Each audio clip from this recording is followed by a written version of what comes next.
acceleration? Acceleration. Acceleration. What causes acceleration? How do you get acceleration?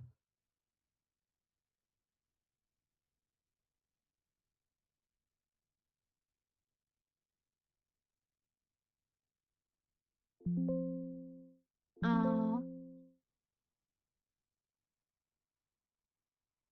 Human body. Human body? What does the human body do that causes acceleration? Human body have muscle. Have muscle. What does the muscle do that causes acceleration?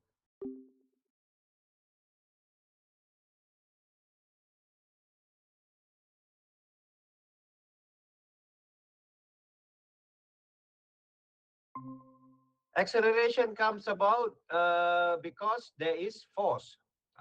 Let's see. Thank you, Mirai. Aiman.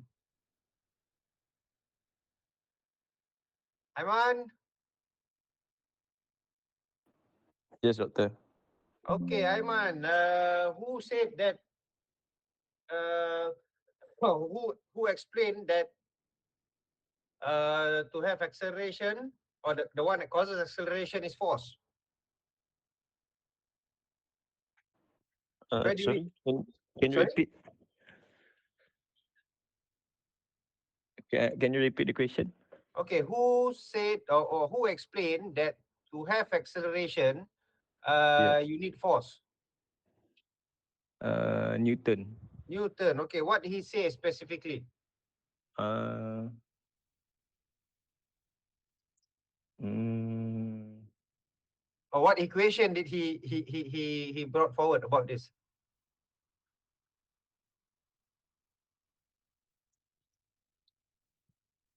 F.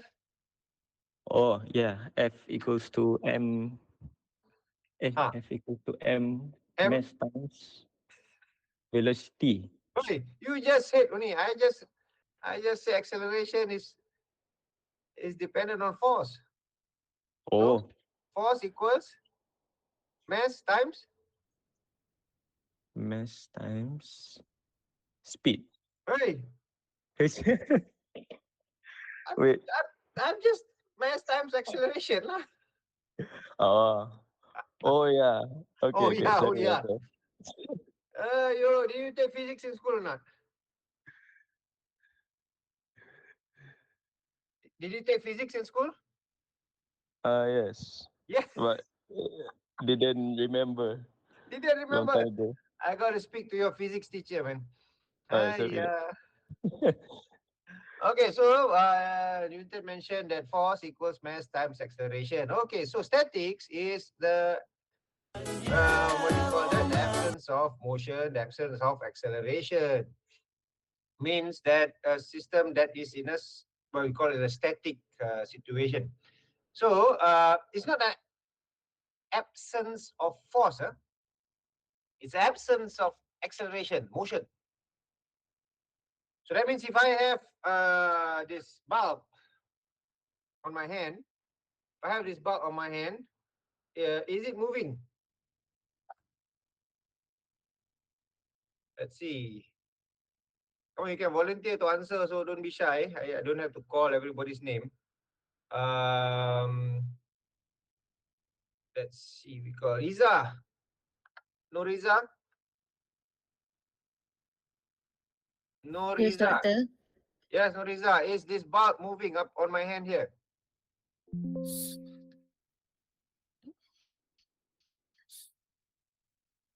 Huh? It takes you 10 seconds to check. The bulb is it moving on my hand? No. It's not moving. Okay, so it's not moving.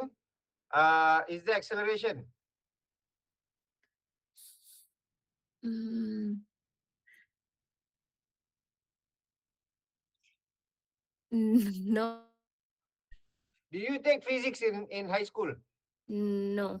Okay, now I give you chance a bit. Okay, but that's the bulb is not moving. The bulb is not moving, so there is no acceleration.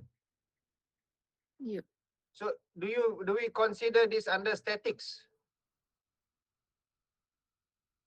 or dynamics? Mm, The definition is on the slides.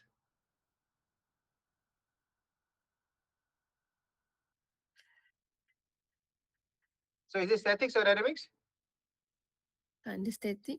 Okay, so under statics. Okay, so that Noriza said that there is no motion, there is no acceleration. Testing. Prashal, Yes, doctor. is there a force there?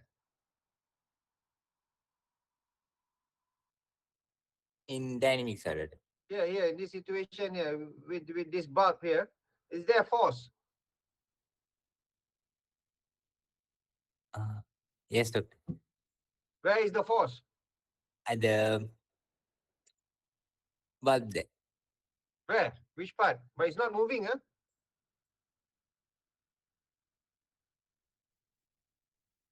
Mm. So, do you believe in Newton? Yes.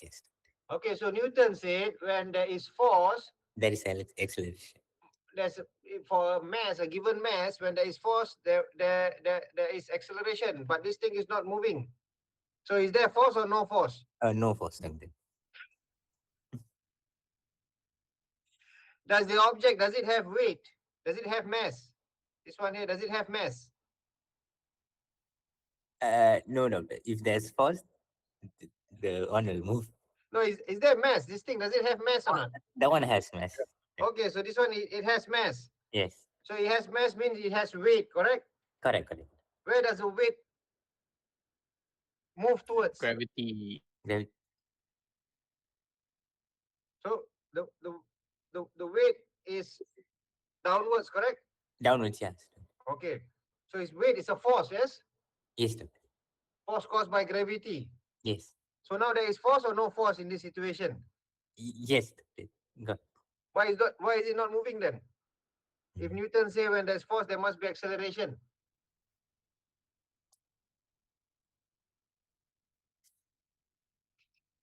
Okay, anyone can answer this quickly.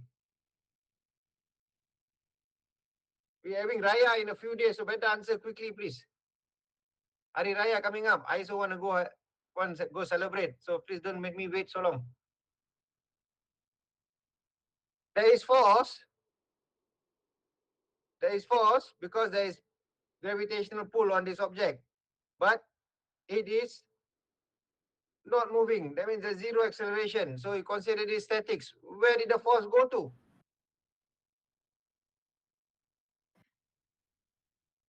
Junyang, you want to say something? The force is not moving towards right or left direction.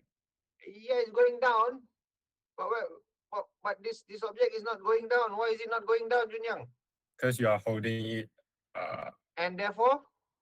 Therefore, it has no space for it to go downward. That's not how you will explain. If you just consider just the forces, you cannot say, oh, my hand blocking. Cannot. That's not physics. What is the reason that this object is not moving? Quickly, anyone? Yeah. Because your hands is denser than both of the objects you're holding. Oh, now you go into density already. Don't learn. Don't need to go density. We're still on the force only. Doctor. Hello. Doctor, like you said just now, gravity pulls down the bulb.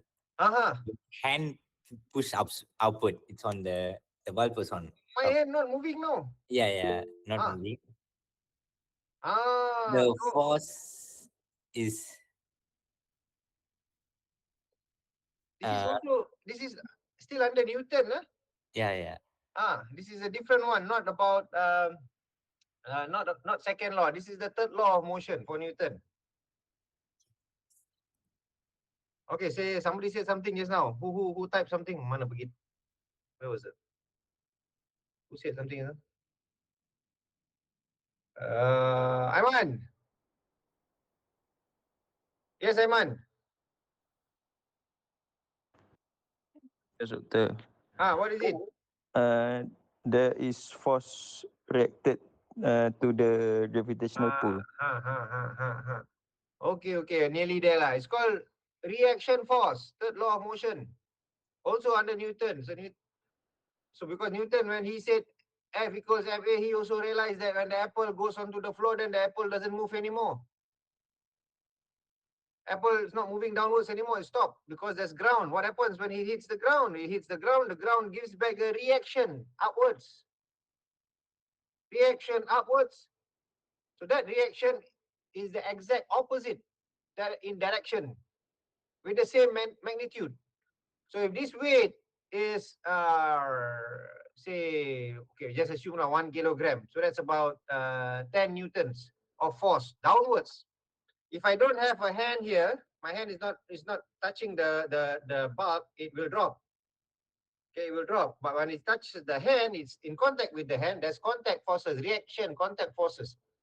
So that the hand is applying the exact same 10 newtons upwards.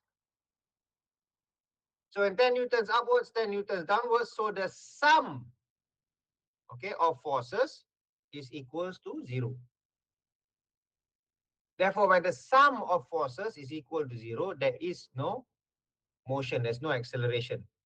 So it's not forces per se, it's the sum of all forces acting on this object. So the sum of all forces acting on this object now, okay, is 0. It's not there is no force present. There is force. There's force downwards. There's force upwards. But the sum of all the forces is equal to 0. And therefore, this comes under the category of statics. Are we clear about this? Yeah. It's a very important concept. So, but if the object is not in contact with the hand, now, while this object is dropping down, before it lands on the hand, while it's dropping down, it is considered under dynamics. Why dynamics? Because this object is in motion, it is having acceleration. So in this situation, it's called dynamics because there is acceleration, there is motion. Okay. So there is one situation where there is motion, but no acceleration. That's also under statics. It's only one situation. Which situation is that? Can anyone tell me? There's one situation. Yeah, sorry. Free fall in a vacuum environment. Where can you see that? Okay, never mind. Yeah, correct. I didn't say it's wrong. I said, where can you see that? I remember sawing a video because if something falls down naturally, there is air resistance, like friction between the air. But if it's vacuum, then it can fall down at the same speed. It's either compared to a feather or a metal ball. That one you are looking at. There is acceleration. There's still acceleration downwards. So technically, there's still acceleration. What it just removes, it removes air friction only. So two objects will fall at the exact same acceleration and same velocity. But now the situation where there is movement, but zero acceleration. So that means it goes under statics, even though it's in motion. What you just mentioned is still dynamics because there's acceleration. Now I'm asking you the situation where you have motion but zero acceleration. Where can you find that?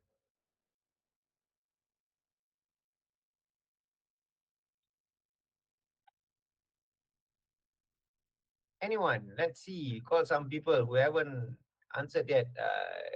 Doctor, can I try again? Yeah. With zero acceleration means that you are not going any faster. You are staying in a constant velocity. Yeah. Where can you find that?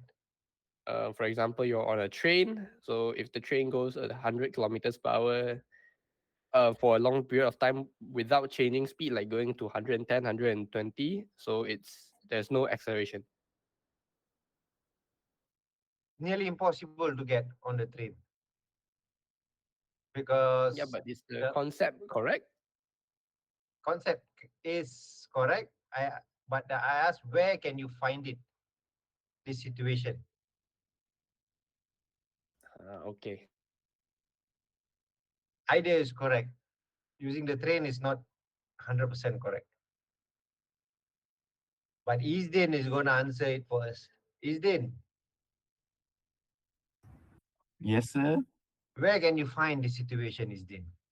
Please help us. Mm.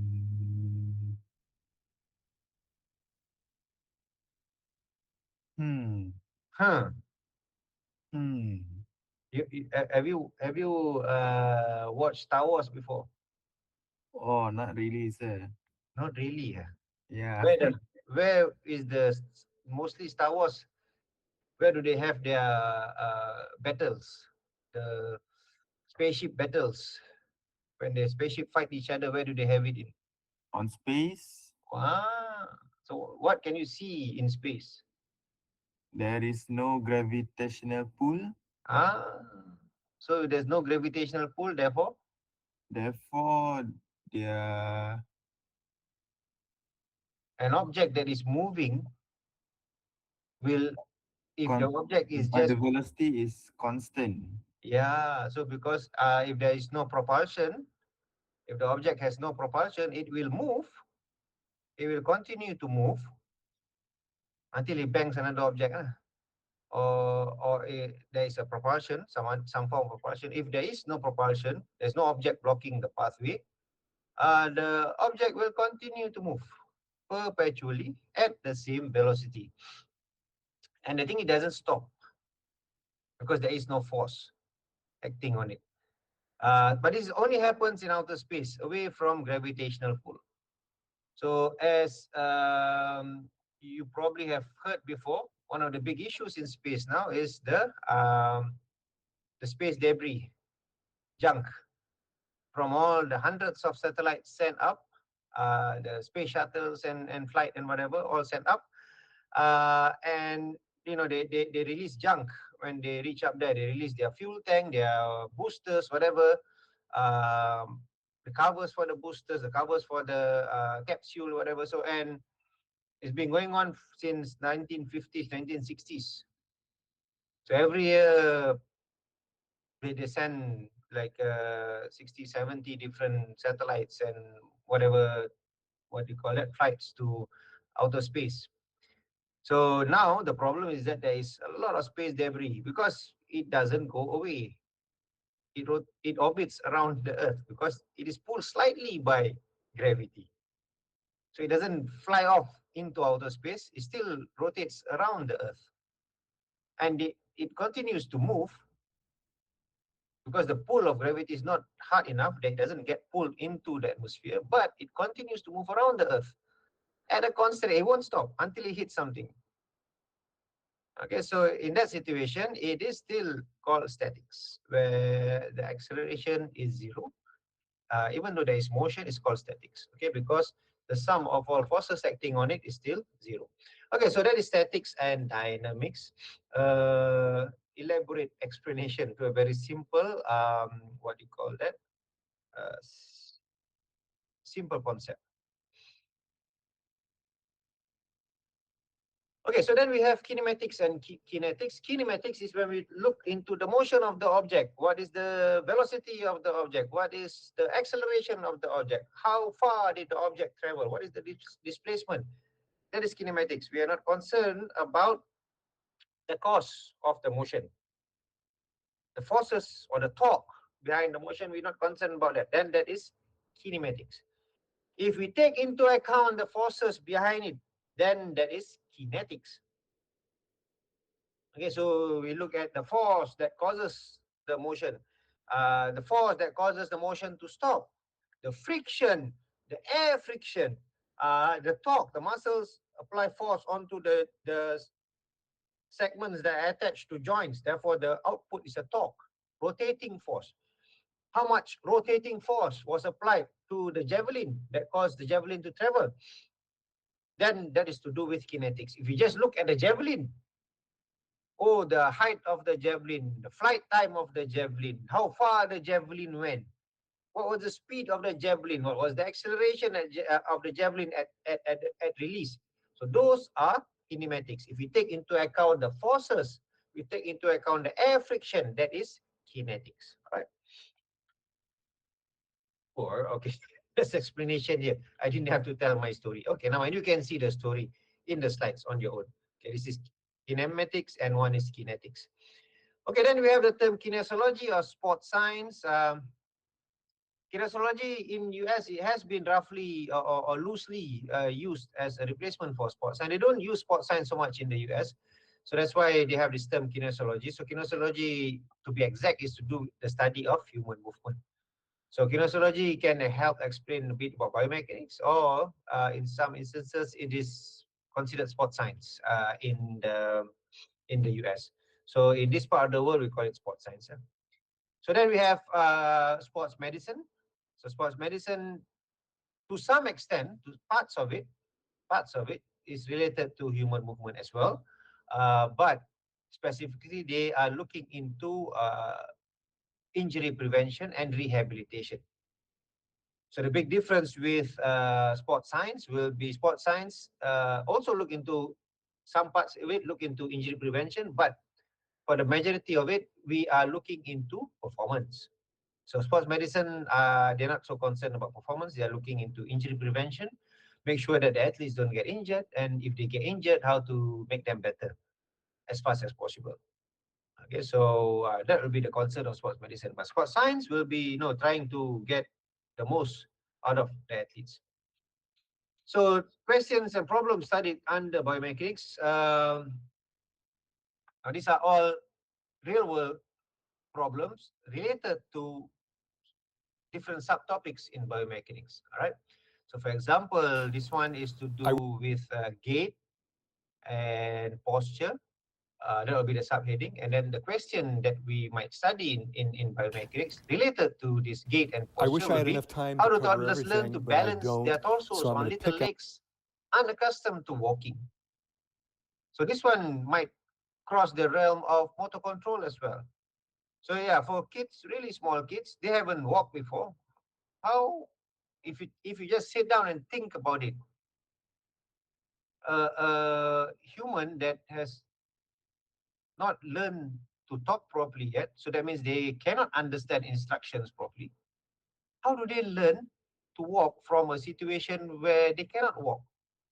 And walking is not easy because the base is very small, especially for kids. Kids, they got big head, big tummies, comparatively.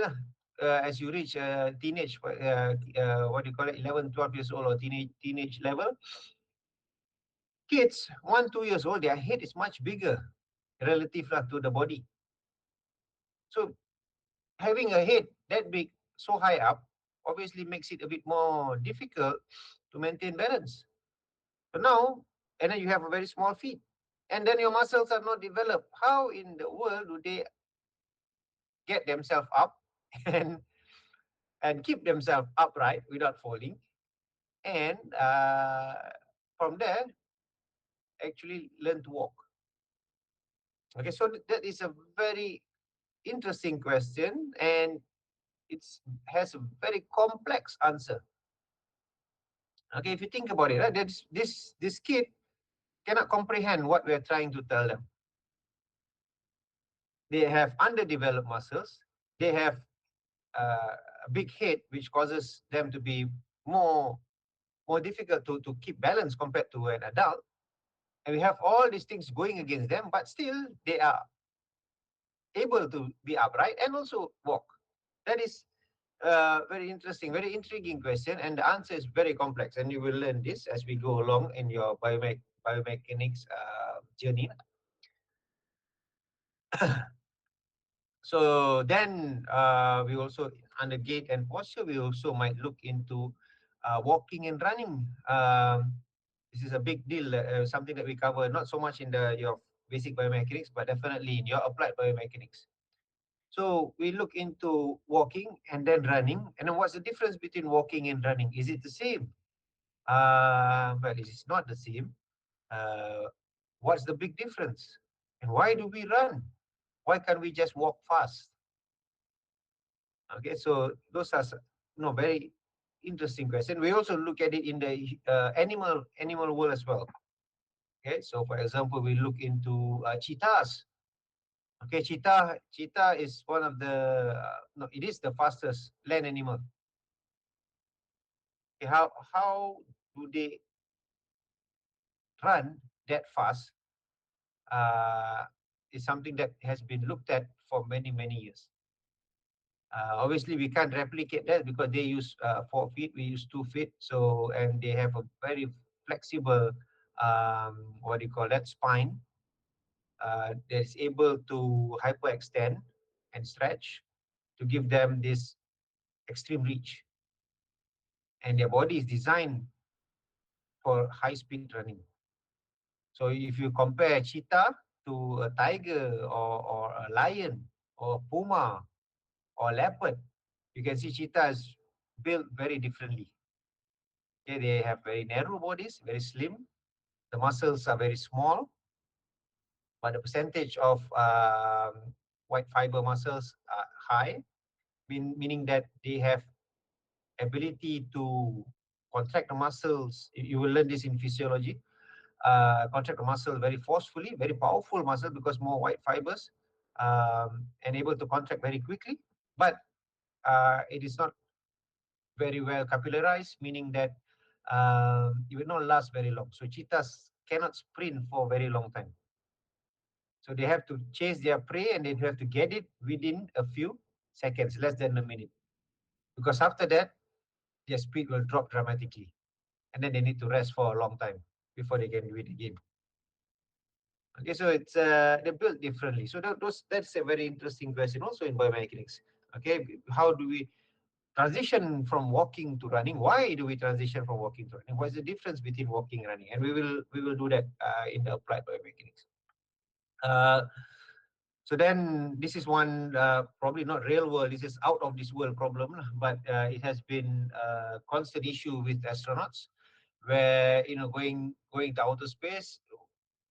The main thing that happens when in the space environment is that you are not grounded anymore.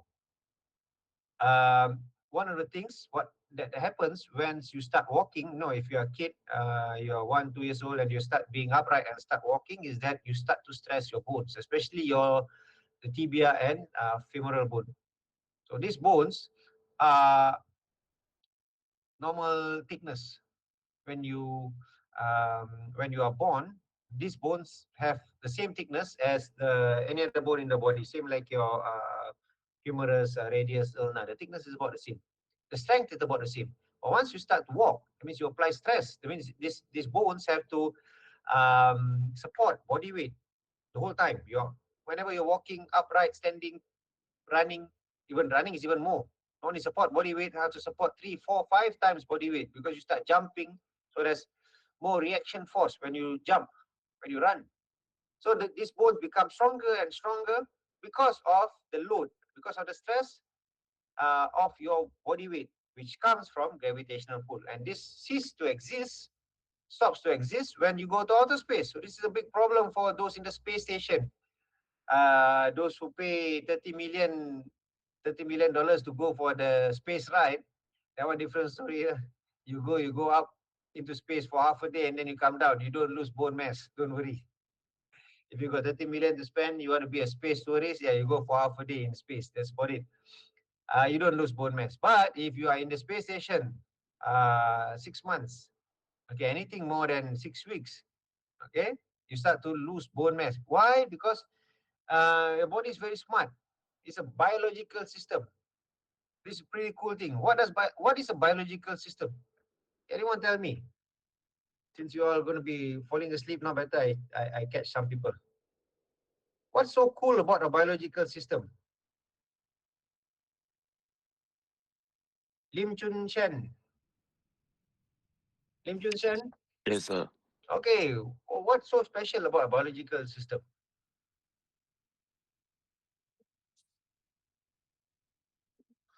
I don't really know the answer to that. Can you guess?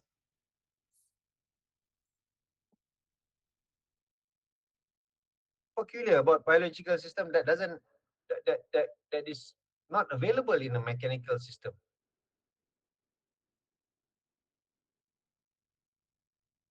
One key word in particular. Okay, maybe Jolie. Jolie, can you help? Yeah, doctor. What's peculiar about a biological system? Muscle system. Muscle. That's one component of a biological system. But overall, what's the key word that the biological can do that the mechanical system cannot do? Oh, also I can answer. Ah, One is living organism, and another one is just machines. yeah, okay, that's correct. But what can the living organism do that the machines or robots or robotics cannot do? Sorry? Self-repair. What would partly true? There's a key word. There's one particular word that has led us to survive this long. Yes, adaptability. We can adapt. And that is a key thing in a biological system compared to any mechanical system. Mechanical systems, robotics, even, okay, maybe with the current AI, when AI and robotics gel together better in the future, and we have machines like the Terminator coming out, then we might cease to exist because they might take over. So that's not too far in the future. But at the moment, one key thing is that biological system we can adapt. Okay, and let's see who else haven't we called. This one somebody was missing. Farah, I think. Farah Shazmina, you were missing just now. Are you back already? Yes, doctor. Where did you go? Toilet? Yes, doctor. Okay, next time toilet must tell me. No, just kidding, just kidding. Sorry, doctor. No. I'm just kidding. Online, no need to tell me. Go wherever you need to go. Toilet, don't tell me. Okay, so Farah is back. So when you go to the gym, what happens, Farah? Gym? Gym. Have you gone to the gym before? Yes, doctor. Okay, what happens when you go to the gym? What, doctor? What happens when you go to the gym? Exercise? Okay, exercise. What happens when you lift the weights lah? So when you lift the weights, what happens? What happens to your body?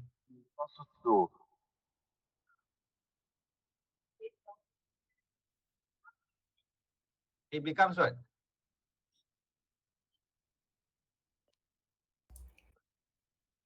Bone becomes denser. Not bones yet. She just goes to the gym now. Just go one time, two times. What are you trying to do, Farah, when you go to the gym? You say you went to the gym. What were you trying to do in the gym? What's the objective? Lose my weight. Lose weight. Okay, when you lift the weights, what are you trying to do when you lift weights? You do arm curl or bench press or squats. What are you trying to do? What's the objective of that?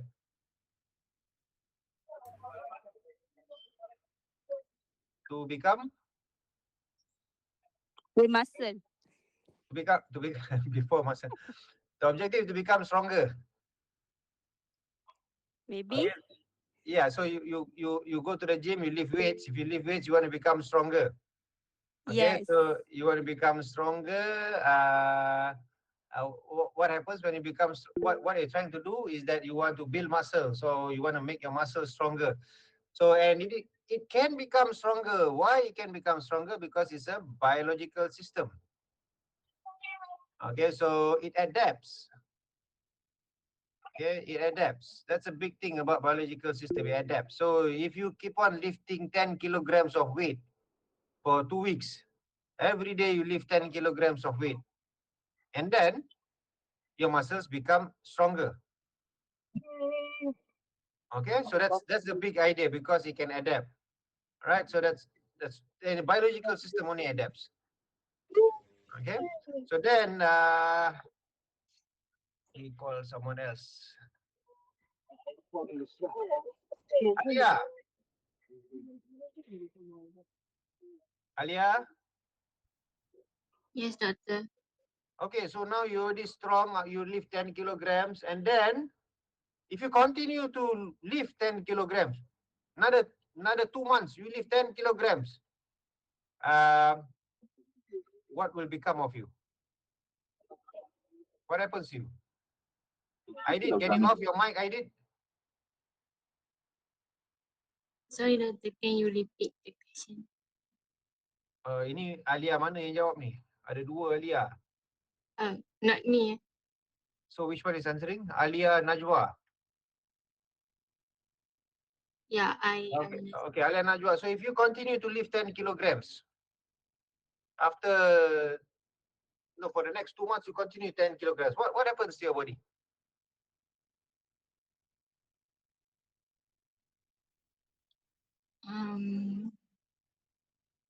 Our muscle more stronger. Stronger. But it already can lift 10 kilograms. You've been lifting 10 kilograms for 2, 3, 4, 5, 6 weeks, and then you continue to lift 10 kilograms for the next 2 months. Does your body adapt?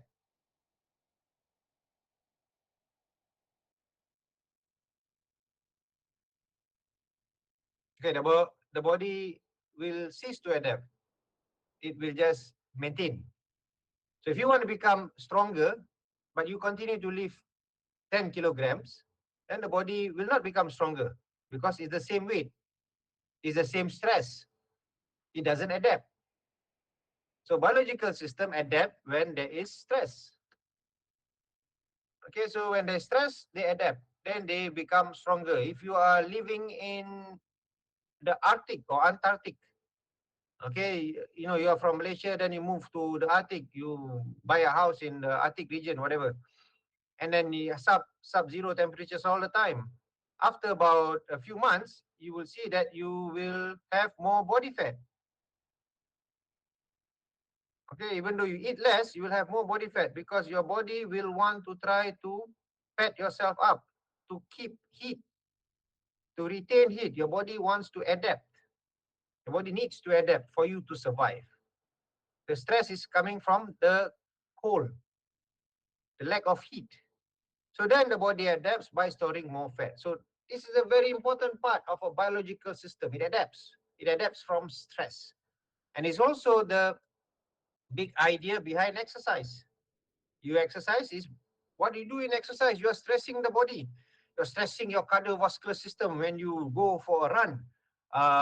You do plyometrics. You're stressing the contractibility of the muscles. When you go to the gym, you are trying to increase the size and strength of the muscle. So you are pushing it against its limit. So those are stresses. And when you stress the system, it will adapt. That's the biological system. Predictum. We humans haven't been able to replicate this with any other things that we have built. Okay, unfortunately. In the cognitive aspect, yes, we have AI. AI has been able to adapt, but it's not 100% same thought process as humans in terms of their adaptability, their cognitive adaptability, but they're pretty close now. Okay. But in terms of the physical aspects, nothing comes close to a biological system, right? So then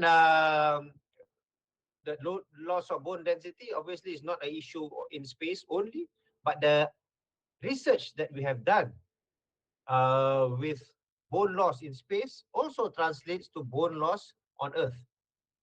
So after the age of about 30 plus, we start to lose bone density. So then with studies, we have found that it can be slowed down or prevented in some cases by continually having stress. So now the problem with as we grow older is that we have less activity. So for example, when you are in primary school and high school, everybody runs. You run to class, you run to the toilet, you run to the hall, you run back to the bus, you run from the bus to your house, you run from downstairs to upstairs in your house, from upstairs to downstairs. In the evening, you run, you jump over the drain, you jump into the drain, you jump into the river, you jump and stress your bones and muscles. As you grow older, you have less activity. Most people, some people are into sports, they continue to be active. Some people go the other end, they go into the work environment and they become less and less active. So what happens to your body is that it deteriorates because it's not used. The muscles are not used, it becomes smaller. The bones are not used, it becomes less dense. So what happens is that as you grow older, you 30 something, it starts to drop off the density. By the time you are 50, 60, you go into a situation where we have osteoporosis. A lack of bone mass. Then you fall down a bit, you bang the wall a bit, you fracture your bone because it's so thin. But we found out that it can be avoided. This is something that exercise can have a big impact on, and we have started seeing this. So, for example, also in most governments, including Malaysian government, is that we have shift our emphasis, a lot of funding towards prevention, because the cost of the medical cost is just too high now. Doctors are expensive. Doctors are taking so much, and they so much money. The cost is so high. The fees are so high. The cost of hospitalization is so high. Treatment is so high. Everything is very expensive. So then we figure out that better just don't be sick. And the best way not to be sick is by eating well and exercising. And then the mental health. So you can see a lot of government, Malaysian government, programs to do a lot with mental health. Recently, this past year, mental health. But the past few years, we have been looking into good nutrition and more importantly, exercise. Because exercise have compounding effect both on mental health and calorie intake and calorie expenditure. So exercise can incorporate both. If we just concentrate on mental health, you might not address the physical aspects. If you just concentrate on the nutrition, what you take in, you might reduce your calorie intake, but you will not strengthen your muscles, nor increase your bone density. So actually, out of these three things, mental health, nutrition, and exercise is the most important. Okay, exercise is the most important. So bone density can be reduced in the real world by exercise. Bone density loss, sorry. So then, of course, related to bone density and old age is the concept of balance. We also found, Biomechanics also found that if you continue to be active, the drop in balance capability is very minimal. Okay, so you don't lose balance that much over time. The problem is that the biggest problem with old age is the lack of physical activity. It's not because of the age per se. It's because you are less active. That's all.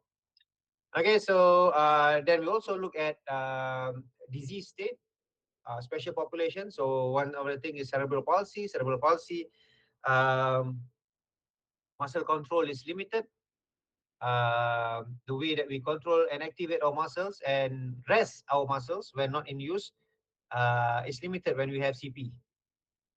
So this is a big area under biomechanics, especially medical biomechanics, in terms of trying to coach CP patients to walk properly, especially. So for them, walking is a very time-consuming and difficult process. Not like us. For us, like walking, we take it for granted. Okay, we take it for granted because we seem to be able to walk without any thought. But CP patients, they need cognitive process just to walk. So it's very tiring for them to walk. Mentally very challenging. Okay. So, and then of course, the other end of the spectrum, we also look into prosthetics. So this one is my colleagues in biomedical engineering. Their lab works on prosthetics. Okay, so not for exercise per se, but prosthetics for daily living. So that's one area as well. And then we have issues with minimizing or lowering injury risk in sporting activities. You know, when you run, when you skate, when you ride bicycle, when you jump, when you do plyometrics, how to minimize the injury risk. In running, for example, we look into shoes. So this is a big thing. The modern day shoe, running shoe, for example, you have carbon plates. Carbon plates allows us to have this energy return when you step onto the plates and load the plates. It also gives you structure to the shoe. Therefore, you can have softer midsoles, for example. So this is a big area in the biomechanics. Then in terms of performance, we also have that, you know, like long distance runners, some have, why, like the Kenyans, for example, why can't we beat the Kenyans? You know, why even at our maximum speed, we can reach anywhere near like the cadence and the stride length and speed of the Kenyan runners in the long distance. Okay, so that one, that's a physiological aspect, and there's also a biomechanical aspect. Okay, so in terms of the running technique, so this is a performance piece, and also related to performance is one I mentioned just now. You want to throw the javelin, you know, what angle is the best to throw at? What is the angle of attack for the javelin as well? The flight path, flight angle of the javelin, uh, angle of release, as well as the angle of the flight of the javelin. The same thing with the discus. You want to see, you know, the angle of takeoff. You want to see the angle of flight in the javelin and the discus. So those are some technique modification that you can do for trying to increase the performance. So same thing with modification of other sporting events, like we have here high jump. Now high jump is a very big deal. For example, what you can see in the picture, that's a Fosbury flop. Fosbury flop comes about only about 1980s by Dick Fosbury. Last time we did not jump. Some people still don't jump the Fosbury flop. Up to today, they use a scissor kick. So the Fosbury flop came about because of understanding in biomechanics, understanding of the location of center of gravity. So this we will look into this when we cover center of gravity. Okay, so the complete change in the high jump technique come about because of biomechanics. Okay, so then when we go further, for example, in golf has a lot of money. So a lot of biomechanics are engaged in golf because people in golf have loads of money to pay for the services. So they want to have the optimum swing so that they can drive the ball to get the highest possible velocity, ball velocity, so that the ball can travel the furthest. Okay, so what is the optimum technique? What is the optimum club? What is the optimum swing speed? So these are some of the questions that we can ask. Okay, same thing with the pitching in softball and baseball. Okay, what technique is best? Okay, and then in baseball, for example, this is a major issue in baseball about the injury risk of the shoulder.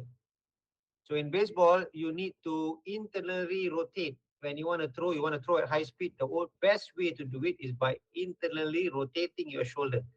This is the major contributor towards ball speed. There is no better way. So if you want to throw the ball fast, you have to internally rotate the shoulder. That's the best way. But when you internally rotate the shoulder, it places a lot of stress on the shoulder joint and the internal rotators, which is a very small muscle. It's a very small muscle group. So when you do it, 100 times, 150 times a day, you overload that joint and the muscle. Susceptible to injury. Every baseball pitcher will have the shoulder problem. Every one of them. Because there's no way around it. If you want to throw the ball fast, you have to internally rotate. When you internally rotate, you have to forcefully do it. When you forcefully do it, the muscle group is very small. So eventually it'll get stressed and beyond the normal operating capacity, and then it gets injured. Okay. So this is a, if you type baseball pitch in biomechanics journal, there'll be a huge number of studies on this. Okay. But the base point is that you can't do anything about it. Any baseball pitcher will have this injury because internal rotation is the best way to throw the ball. Okay.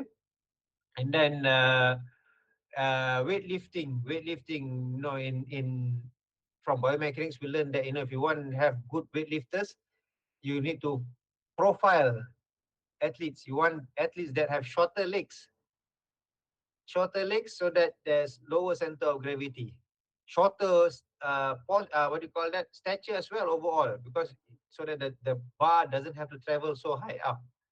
Shorter person, the bar doesn't have to travel so high up. So that's come from biomechanics, understanding of center of gravity, location of center of gravity, and how it relates to balance. Okay. Then we look into we don't even not necessarily look at the high performance only. We also look at the recreation runner. Running is a big deal. Running and cycling in Malaysia is a big deal. Everybody wants to run. Everybody wants to run the half marathon. They want to get the participation medal. They want to get the free T-shirt and whatever. So everybody wants to run. The same thing with cycling. Okay, so a big chunk of our work also deals with the normal population, the amateur runners, the recreational runners, recreational cyclists. Main thing here is trying to avoid injury, because they are not pros. They don't do gym work. They don't do conditioning work. What they do is that they run two times or 3 times a week. They run a bit after work. They don't do specialist training. They just run, and then every month or so they go for races. This is when the injury happens. Okay, so we try to help in terms of minimizing the injury risk. So when we try to modify these techniques and all that, there are generally two ways to do it. You give this, you do the analysis in two ways, either a qualitative way or quantitative way. I think by the name itself, you can realize that qualitative is pertaining to the quality of movement, and quantitative is when we have values. Okay, data and values to give feedback on. So for example, I think I have an example here. Okay, so these are some what do you call that, words that we can use in qualitative. So for example, in long jump. So if you do a long jump, as they take off from the board, you want to say that they didn't lift their knees high enough. The leading leg wasn't lifted high enough. So you can't get proper takeoff angle because the leading leg wasn't lifted high enough. That will be a qualitative feedback. The coach will tell, hey, you did not lift your leg high enough. You got to lift it higher so that your takeoff angle is bigger. That will be a qualitative feedback. Quantitative feedback will be, you do from 3D motion capture, or you do some high-speed video analysis from of the sagittal plane, from perpendicular angle.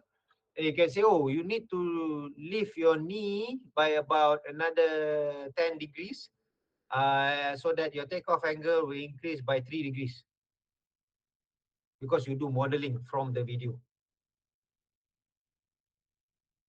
That will be quantitative feedback. Now the question I want to ask you is, which one is better? I got somebody never changed their name. 25003989. Sorry, Dok. Sekejap. Who is this? Nur Aina Syamimi. Nur Aina Syamimi. Why haven't you changed your name? You don't like your name? Bukan. I guna apa tu? Guna Phone. account yang lain. Oh, okay. All right. So can you tell me which one is better, qualitative feedback or quantitative feedback?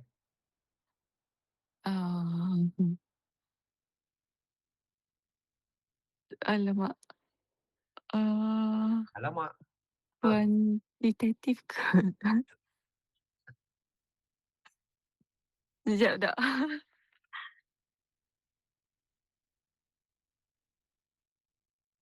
Okay, I give you all a tip lah. If this type of exam questions come out, you always start the sentence with "it depends."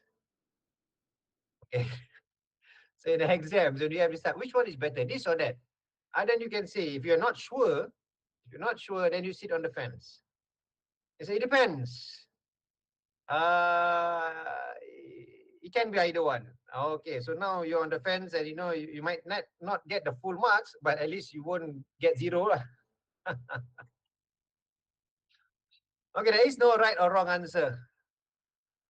Okay, there is no right or wrong. It can be either one. Which would you prefer? Qualitative. Why would you prefer qualitative? Sebab tak tahu tau. Okay, most of us, as we grow up, we got our feedback from our coaches as we were young, as we are growing up. Most of us get qualitative feedback because it is easier to comprehend.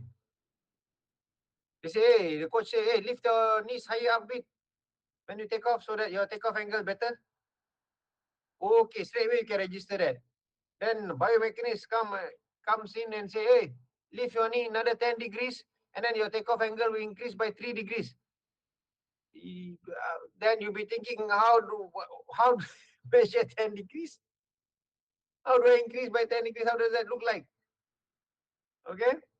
So yeah, there is pros and cons for both. So normally, most of the time we give qualitative feedback, especially the younger ones as they grow, as they're learning the new skill. You don't want them to be processing too much information. Just simple stuff, lift your knees a bit, lower your knees a bit, run a bit faster, take bigger steps. Don't worry about how big. Okay, but as you reach to the elite level, and then the takeoff, what do you call that? The block takeoff, starting block takeoff. And look at the starting block takeoff, and then you want to look at the best possible angle of takeoff because you want to change the block. You can adjust the blocks, right? So you want to look at the distance between the front foot and the back foot. You want to look at the angle of the block itself. How far away from the starting line you want it to be. So many variables to determine. Now then you use a biomechanics to help determine what is the best angle, best distance, to get best takeoff, first 5 meters takeoff in a sprint. So you want all these minute details, small details. And then quantitative will be of benefit. Okay, but most of the time, yeah, qualitative is easier to comprehend and it reverts best with the athletes because they can straight away understand this. Okay, this is a good example. Quantitatively, the robot missed the coffee cup by 15 centimeters. Okay, qualitatively, we can say that he failed. Okay, very easy. Qualitative makes it easy. Oh, how did the robot do? Qualitative analysis will say the robot failed to fill up the cup. Quantitatively, the robot missed by 15 centimeters. And you see the difference. Okay, so qualitative, easier to comprehend, right? Coaches, like I said, mostly developmental coaches, we rely on qualitative because it reverts better with the athletes. They understand better, they pick up faster, right? So yeah, is there a place for qualitative? When, where, why would we use it? Okay, so in qualitative, what happens is that for the coaches, it is easier. You don't have to use any particular tools. Maybe a video camera, maybe the most to show to give visual feedback to the cues. So for the coaches, it's easier. For the athletes, definitely easier because you don't have to comprehend so much data. You just concentrate on your technique per se, lift it higher, slow down a bit, take bigger steps, whatever, things that you can adjust immediately without any further thought process, right? So there is a place, and the place is normally with the younger athletes, development athletes, recreational athletes. Probably the only point where quantitative plays a big role, quantitative plays a big role is at the elite level, right? So quantitative problems can be scientifically driven, if you can say that. meaning the process of quantitative solutions to problems follows the scientific pathway. Okay, so qualitative solutions usually are based around a bit of theoretical knowledge and a big chunk of experience. So normally, experienced coaches can give much better qualitative feedback. A new coach, if you are just graduated and you just become a coach, you don't have much coaching experience, then you might have trouble or difficulty giving qualitative feedback. Those with a lot more experience usually have much easier time with this. And usually those qualitative feedback are very, very beneficial. Okay. A good coach and a not so good coach. Okay, so anyway, the steps of quantitative solving quantitative problems is scientifically driven. You can see the process is like what you see in a science class. All right. Qualitative is one. Some of the benefits is when we use it, there are loads of situations where qualitative information is much better. Okay. This one quantitative value. Okay. So then, in terms of solving problem, what happens when we learn biomechanics, and especially after you learn applied biomechanics, you will feel that everything needs a quantitative solution. That's not the case. Okay. Oh, we need to do this. We need to do motion capture. We need to use video. We need to use Kinovia to measure the angles. We need to, use the timing gates, measure acceleration and speed and whatever. Not all the time. Okay. Sometimes just because we have the knowledge, then we say, oh, we must do it that way. No, it doesn't work that way. Okay. So in terms of qualitative analysis, and then you will do in this class at the end of the semester. Obviously, it revolves around what is the purpose of the skill, and then based on the skill and execution of skill, what are the main causes of errors? Okay, so for example, hitting a tennis ball. The cause of error is the timing of sequence, for example. Purpose of the skill is obviously to hit the ball across the net. Causes of performance error is the missing of the ball. Why is the cause of the error? Because of the timing, the coordination of timing of trying to, what do you call that? Contact the racket with the ball. So then how can this knowledge begin? You can get experience. So that's why you use the bigger ball. Use the bigger ball, they get experience. They get experience of touching the ball, hitting the ball, then they will learn much faster. You can read, if they are older, you can read about the knowledge, or the coach can teach about what are the knowledge involved in the skill. And at the higher level, you can get more current information by going to conference and workshops to gain more or newer knowledge, for example. Then if you look at qualitative also has a process, not to say qualitative is just purely based on experience. Quantitative is quite straightforward, it's more scientifically driven. Qualitative also has its thought process. It's not just just winging it. You also have steps that you can take. So, for example, you start off with what is the problem at hand, what is the questions to be addressed, from what perspective, as an athlete or as the coach. You're looking at it in which perspective so that you can address it in a specific way. Okay. And then if you're going to observe the movement, you can observe it in which perspective, from the front view, from the top view, wherever. So if you want to look at visual feedback, for example. Okay. So in qualitative, also this also applies to quantitative. When you want to do your analysis, you want to analyze the motion, either qualitative or quantitatively. You want it to be as real as possible. If you want to look at running technique, quantitative or qualitative, you want them to wear their normal shoes. No point. No, I have had people coming into the lab, biomechanics lab. They want to look into their running technique, but when they come to the lab, they came with their carbon plate shoes. Carbon plate shoes they only use during race, which is once in 2 months or 3 months. They use the carbon plate shoes. Then they run 5 times a week. They use another shoe. So if any shoe will cause injury, will be that shoe that you use every day. So yeah, when you do all this problem solving, you want it to be as real as possible, as exact to the real world situation, not some idealist type of situation. All right. So this qualitative decision makings, or a tree, decision tree, in terms of trying to solve a particular problem. All right. You will be doing this at the end of the semester. Don't worry, you have a go at this. Okay, so that will be the end of the first set of slides. With online classes, I talk too much because I don't see your feedback. At least in physical class, I see your demeanor, I see your facial expressions. Online classes, I'll be like talking to the wall. Sometimes I talk too much. It becomes a bit slower than normal. Okay, so yeah, I'm not gonna push you further than that. I will stop here. Do you have any questions? Any questions? No, sir. What's that? Nope. No questions. Okay. All right, cool. So then I won't be seeing you next week. It's no. Am I seeing you next week? Is it holiday next week? Yes. Tuesday holiday. I thought Is it? Monday is a holiday. Only Monday, doctor. Only Monday. So Tuesday technically supposed to have class.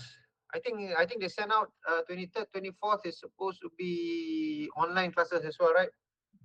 Yes. Yeah. Okay. So yeah, we have a short class. Okay, since you have all your ketupat on Monday and Sunday, there should be enough days to fill up on the ketupat. So Tuesday we have a short class. Okay, something like this lah, an hour and a half, an hour, so that we are still keep the ball rolling lah. Okay, keep the momentum going.